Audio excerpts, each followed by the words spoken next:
Tennessee's history is one of dispossession, resistance, and violence, and also one that has had more of an impact at the national level than one might imagine at first glance. To see why, join me for this brief look at the history and politics of Tennessee. Tennessee's story begins with its earliest inhabitants, the so-called Paleo-Indians, the ancestors of modern tribes, who historians estimate lived in the future state sometime between 15,000 and 8,000 BCE. They were largely nomadic and lived off the hunting of mastodon. Then came a period that archaeologists classify as the Archaic Era, lasting roughly between 8,000 and 1,000 BCE, which saw the creation of new hunting tools like the atlatl hook and the development of agriculture, growing crops like gourds and squash. Next came the Woodland period, spanning roughly the following 2 millennia, when natives began making clay objects, settling in farming communities and constructing burial mounds. Some of their ceremonial sites include the Pinson Mounds and Old Stone Fort. The most recent native era, known as the Mississippian period, right before European contact, was characterized by higher social stratification, increased warfare, and elaborate religious and ceremonial symbolism, and finally the development of distinct peoples that spanned the future state's territory, including the Quapaw, Chickasaw, Shawnee, Quazati, Yuchi, and Cherokee. The native way of life began to dramatically change with the arrival of Europeans, starting with Spanish explorer Hernando de Soto in 1540, who traversed the eastern part of the state, Cherokee territory at the time, and came across a number of villages, such as Chiscas and Coste. Subsequent expeditions came in 1559 when Tristan de Luna explored the area around what is now Chattanooga, and in 1567 when Juan Pardo did the same around the Tennessee Valley. His attempt to establish a fort at their town of Joara was destroyed by the natives, and today there's little more than a sign that marks the spot. This ended Spanish interest in the area, and it would take over a century for further Europeans to show up in the future state's territory. The first to do so were fur traders from Fort Henry in the colony of Virginia, James Needham and Gabriel Arthur, who reached the northeastern part of what is now Tennessee, but were soon captured, and one of them, Needham, was killed by the natives. That same year, an expedition led by Jacques Marquette, a French missionary, explored the Mississippi River and became the first group of Europeans to map the Mississippi Valley.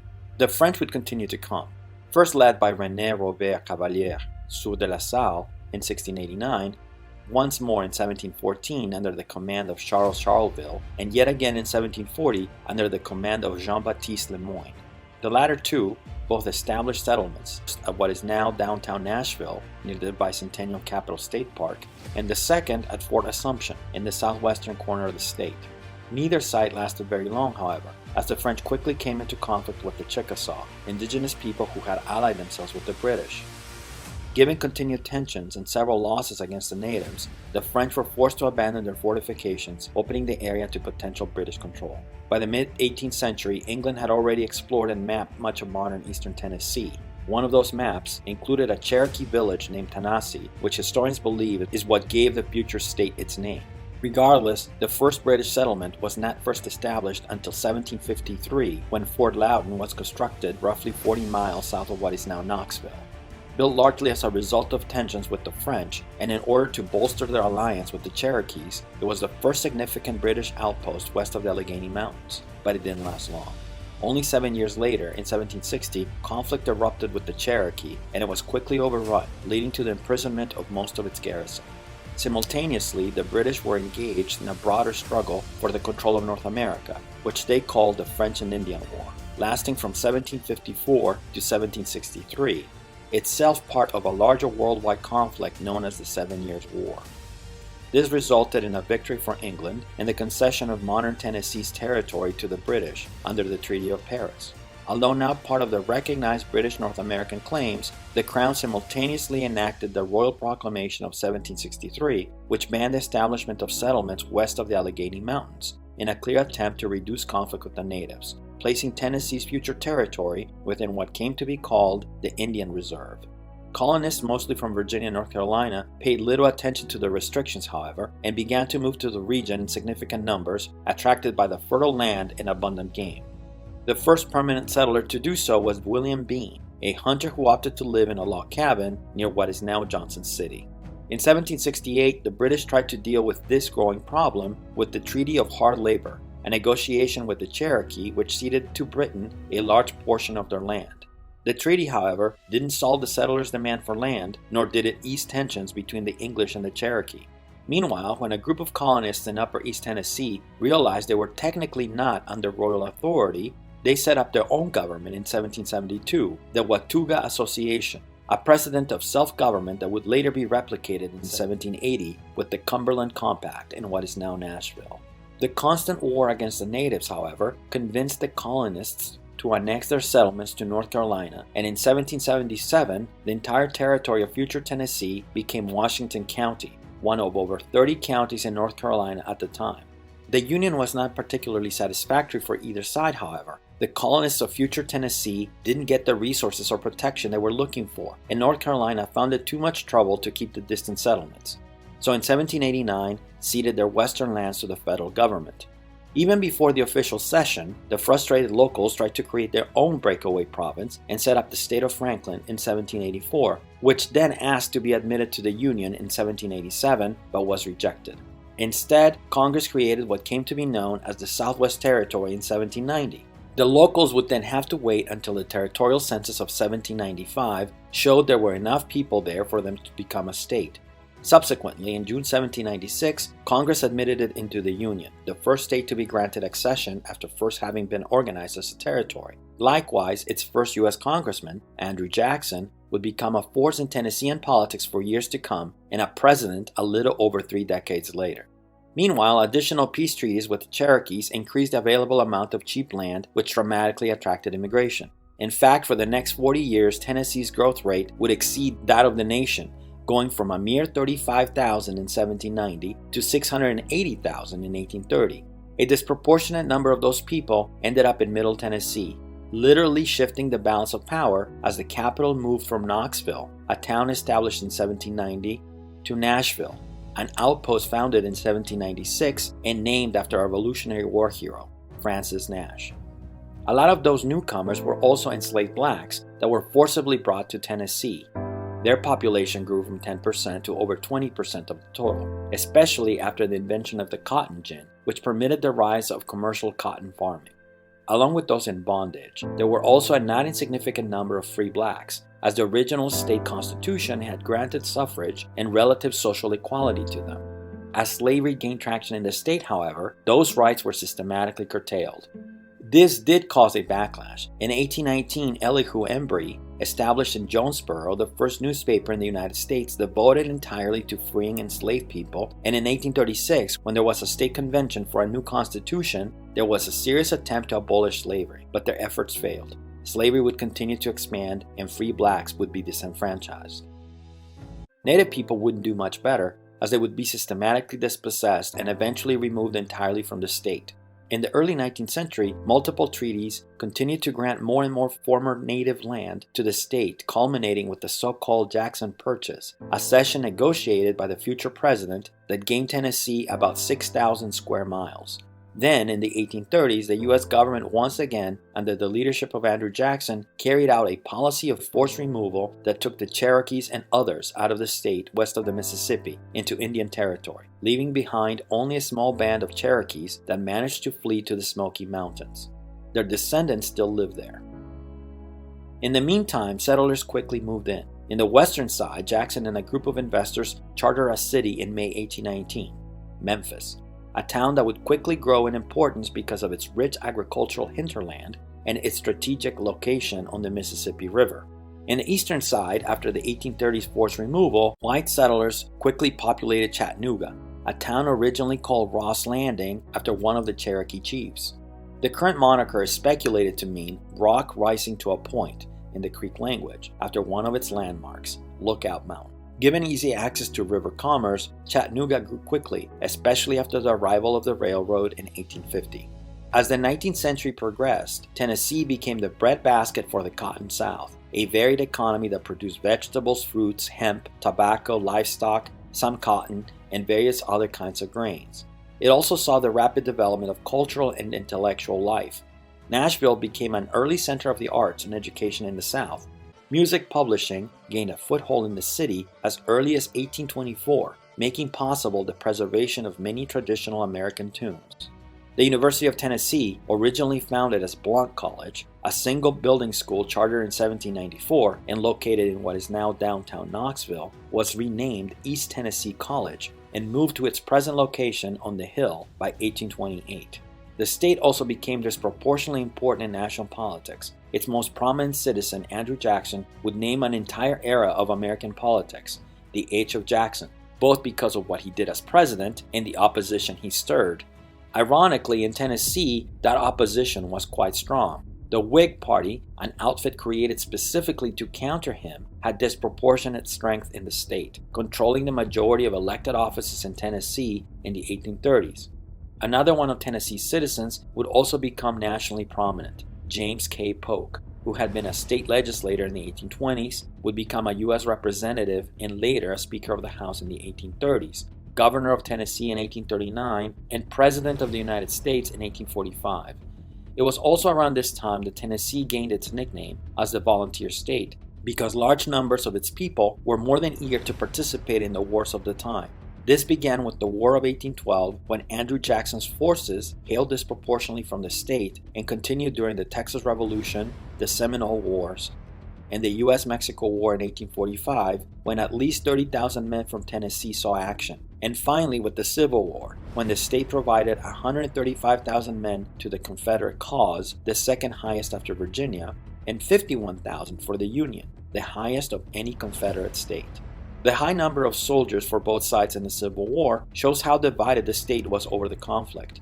Tennessee was the last state to secede, declaring itself part of the Confederacy on June 8, 1861, a move that was originally not very popular. In February 1861, a popular referendum over secession failed, 54-46, but popular opinion changed, at least in Middle Tennessee, when Lincoln called for the mobilization of troops against the South after South Carolina's attack on Fort Sumter. Franklin County, a location in south-central Tennessee, had previously threatened to leave the state and join Alabama if Tennessee did not secede. But then, after it did, other counties, mostly in the eastern part of the state, attempted to do the opposite. Their petition was not only rejected, however, the state government also sent troops under the command of Felix Zollicoffer to prevent secession. One of those places, Scott County, was able to fight back the troops and remained independent, a de facto enclave of the United States for the entirety of the conflict. The state's ambivalence over the war was probably best embodied by Andrew Johnson, Tennessee's governor between 1853 and 1857, who supported the Union and was thus appointed first military governor of the state in 1862, and then picked to run as Lincoln's VP in the 1864 election. Famously, he would then become president after Lincoln's assassination and would be far more sympathetic to the Southern cause during Reconstruction than radical Republicans wanted, leading to his impeachment in February 1868, the country's first. In general, the war was disastrous for Tennessee. Given its status as a border state and its strategic access to the Mississippi River, it was second only to Virginia in the number of battles fought within its territory, 38.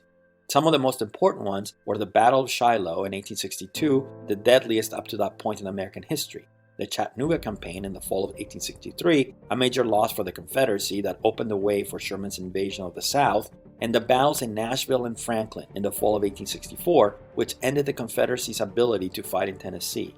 The latter in particular was disastrous for the South, as it saw 6 Confederate generals killed, the largest number in a single battle for the duration of the war.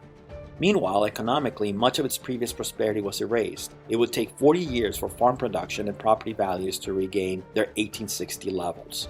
Its readmission to the Union was not particularly difficult, though. Lincoln's plan proposed that states could be readmitted within 10% of its population submitting an oath of allegiance and creating their own government. Radical Republicans in Congress then added as a condition the enactment of the 14th Amendment, which abolished slavery. Tennessee met all those conditions in 1865 and 1866 respectively, becoming the only former Confederate state to be spared military occupation during Reconstruction. That this happened had a lot to do with Governor William Parson Brownlow, who tightened his control over Tennessee politics and followed the lead of the radical Republicans in Congress. So, for example, the state granted the vote to black freedmen in 1867, 2 years before the 15th Amendment was even passed in Congress. Opposition soon developed, however. The most immediate was the Ku Klux Klan, a shadowy vigilante group that used violence and intimidation to limit the power of black people and their allies. Founded in 1865 in Pulaski, Tennessee, it began to gain traction in 1867 under the leadership of Nathan Bedford Forrest, a former Confederate general and its first Grand Wizard. Brownlow placed several parts of the state under martial law in response to the KKK threat, but soon left for higher office, the U.S. Senate. Democrats were then able to take control of the state by 1870 and began disenfranchising of African Americans and some poor whites in the state with literacy tests and poll taxes. By the 1880s, the legislature mandated separate facilities for blacks and whites in public accommodations and in railroads. One young woman, I.W. Wells, challenged this in court in 1833 but lost. She, along with people like Benjamin Singleton, would spend decades advocating for black people, especially attempting to counter the use of lynching, which would nonetheless continue. Democrats would have almost complete political control of the state for the next 100 years. Between 1870 and 1970, for example, there were only 4 non-democratic governors, with concurrent majorities in the state legislature, except for brief Republican majorities in 1881 and 1969.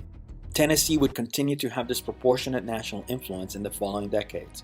First, it became the pivotal state in legalizing women's suffrage when it cast a decisive vote in favor of ratifying the 19th Amendment on August 18, 1920, something that famously became possible when one of the opposing legislators opted to favor it after receiving a telegram from his mother urging him to support the amendment. This had an immediate impact as Tennessee voted in favor of a Republican candidate for president, Warren G. Harding, for the first time in 50 years. Second, it was the site of the Scopes trial in 1925, a legal case where a teacher was accused of violating Tennessee's ban on the teaching of evolution in public schools. The accused, John Scopes, was found guilty and fined $1,523, but the verdict was overturned on a technicality. Thus, its importance came not from the decision, but from the way it shaped how science textbooks would be written for decades and for the notoriety of the people involved.